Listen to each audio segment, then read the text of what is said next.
name is Josh, and today I'm going to be talking a little bit about the Carnival Sunshine. We're going to break it down for you, everything that you need to know, the good, the meh, and the not so good or the bad. Now, me and my friend Peter had the opportunity to sail on board the Carnival Sunshine back in May of 2018, and it was an unforgettable 8-night Southern Caribbean cruise. And man, it was so much fun. But we did have a few things that we noticed that, could be improved. Some things that were outstanding, and then some things that were just, they didn't really ruin our day or anything, but they were just like, okay, this is kind of weird, So I'm gonna break those down for you. I have it all typed up here in a list. Peter and I both have went through, so these are things that we both share views on. And so I think we'll go ahead and start with the good. Now I'm gonna try and throw in some footage for you guys when it's applicable, so you can see just exactly what I'm talking about, because like I said, that cruise was back in May. It's been a little bit. So starting off with the good things, the first good thing that we had about the ship that we really truly loved was the Serenity, specifically the waterfall. We absolutely loved that waterfall. It made it such a nice, elegant part of the ship, especially at night when it was all lit up. It was a great place just to go and, stand around. You could check out, your surroundings and all that thing. Really made for some great photos too. Now, the pool itself was a little crowded, and I would put that on maybe the meh or even the bad, but the waterfall was really, really nice. It added a nice touch to the ship. Number two in the good section, the things that we liked about the Carnival Sunshine would be the added 2.0 restaurants on a smaller Carnival ship.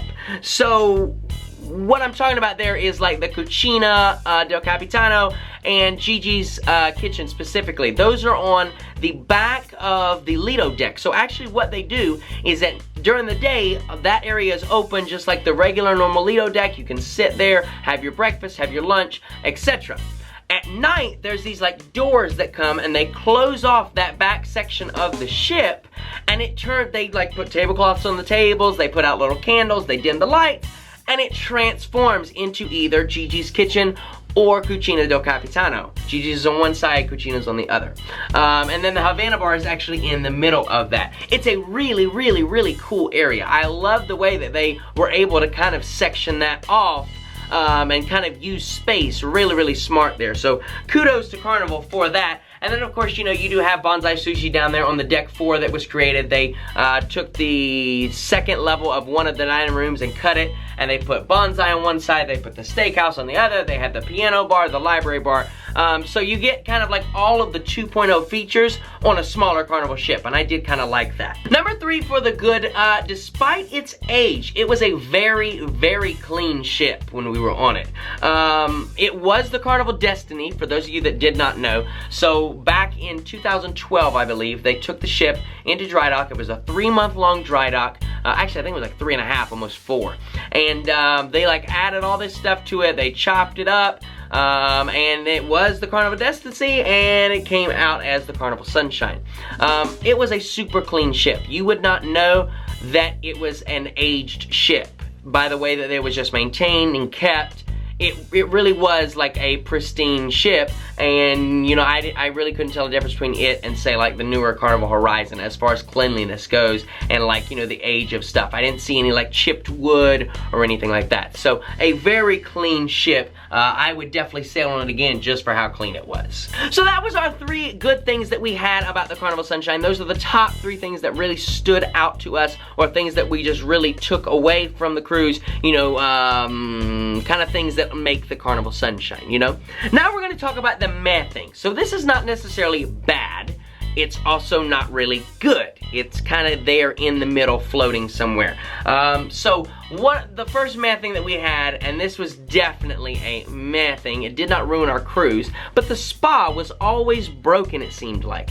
One portion of the spa or another. So there was never all the steam rooms working or all of the, features working. There was always, this room was broken today, that room was broken tomorrow, and that room's gonna be broken the day after that, it kind of didn't make sense. I was like, why can't you guys just figure out the problem and get it sorted out? So that was a little bit of meh. And then number 2 on the meh thing kind of sticking with the same theming, is the ropes course and the waterworks always seemed to be shut down while we were like sailing. The only time that those were really open was in port, and I'm not sure if that was due to the shape of the ship, that it just forced a lot of wind. You know, the ropes course and the waterworks on this Carnival Sunshine are actually in the aft or the back of the ship. So I'm not sure if, you know, the shape of the ship caused the wind to kind of tunnel that direction more so than on other ships, or what the answer is. But it seemed like it was often closed when we were at sea, and I did just find that a little bit frustrating, you know, because, I mean, obviously we're in port, we're going to be out exploring the port, we're not going to be wanting to stay on the ship, you know, unless it's like a port like Freeport or Nassau or something. But our itinerary took us down to the Southern Caribbean, which is some beautiful, beautiful destinations. If you've never been, I would highly suggest that you head down there. And then number 3 on the meh things was the ship did seem a bit top heavy. So it was a lot of rocking. If you get motion sick very easy, you definitely are gonna wanna bring you some motion sick medications on this cruise. I recommend Bonine. It works great for me. Also, if you forget it, and you're on board and you start feeling motion sick, head and find a green apple or some crackers. The crew absolutely swears by it, and I've tested it and it does in fact work. So if you ever forget seasickness medications and you're feeling a little seasick, grab yourself a green apple and you should be good to go. But this ship, maybe it is with all the added stuff that they added. You know, they added the extra 2 decks at the front for the spa decks. They also added the water park on the back and the ropes course. I'm not sure if all that extra added weight just makes the ship a little too top heavy, but it does rock a lot. So just keep that in mind when you're on that ship. You know, like I said, if you get seasick easy, you're gonna need to bring something with you. And finally, we're gonna wrap this out with the bad things. These are the things that we did not like about the Carnival Sunshine, things that I would love to see improved where possible. Now, some of these, you know, is obviously not gonna be possible. So these are things that I would keep in mind when going on the Sunshine again, so that maybe I would adjust my schedule or time a little bit differently.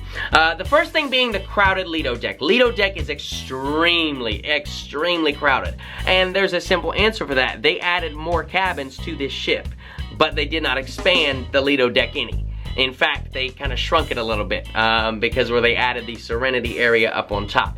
So Lido deck can get very, very, very crowded, especially on sea days. So keep that in mind. If you are planning on going out there and laying out, you're gonna spend a little bit finding a chair, or you need to get out there very early to get your, you know, kind of your spot for the day. Because I'm gonna say, if you get up, that's it. Please don't be one of those people that leaves your beach towel for 2 hours and does not come back. Please. Number 2 on the bad list is going to be the layout of Deck 3. Now, what I'm talking about there is Deck 3 it tends to get really, really blocky. You kind of have to go up to go over and then drop back down because the galley is right there. Just keep that in mind. You know, if you're on one of the lower decks, you're probably more than likely going to have to go up to go all the way to the back, and vice versa. And then finally on the bad list, number 3, the comedy club is awful. It is awful. There is no getting around it at all. I could beat around the bush all day, but I'm just gonna keep it real with you guys. The layout sucks. In certain places in there, you're kind of watching on like a TV screen and the stage is over here. In other places, you're literally like on the side of the stage. It's not a good layout. There were many, many, many times where we found ourselves standing. Peter actually didn't want to stand, so he would go to the casino and I would just stand and watch the show. So it was just not a good layout at all. And that was with us getting there sometimes like 15-20 minutes early before the show, and it was already standing. So just know that if you plan on going to the comedy club, you are gonna have, if you want a good seat, you're gonna have to be there super, super, super early to get your spot. Otherwise, you may find yourself standing or sitting back, you know, around a corner watching the comedy show. But one of my favorite moments during that cruise was actually when we were in Curacao, our excursion that we did, where we visited the caves and we went to that beach.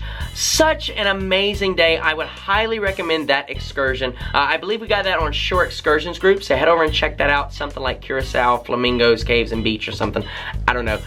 Maybe I'll leave it in the description if I can remember for you guys. Other than that, that is going to do it for us today here for this recap and review of the Carnival Sunshine. If you're thinking about sailing on the Carnival Sunshine, I would highly recommend recommend it, guys. It is a great, great ship. You're gonna have a great time. Listen, make sure you drop a like if you enjoyed this video. Share it with one of your friends that you know that's about to be going on the Carnival Sunshine. And if you're new and you haven't already subscribed, you can do that right down there at the bottom left, guys. That's gonna do it for me today. My name is Josh. It's been real, it's been fun, it's been real fun. We'll see you real soon out on the high seas.